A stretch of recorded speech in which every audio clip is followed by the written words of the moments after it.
Друзья, всем привет! Начинаем наш влог, мини-влог. Просто хотел сегодня заснять, вот где я прохожу.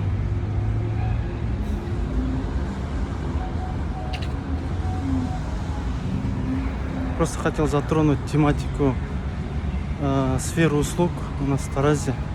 Вообще, как думаете насчет вот этих сферы услуг, то, что везде есть магазины, аптеки, как вы думаете, это, как бы, так надо или не надо, друзья?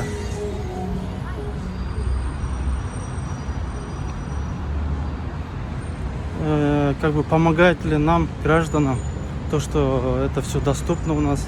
Из дома вышел, раз забежал в аптеку, из дома вышел, раз забежал в магазин. Так что, друзья, пишите в комментариях, как вообще считаете, это правильно, нет, удобно, неудобно. Давайте пообсуждаем.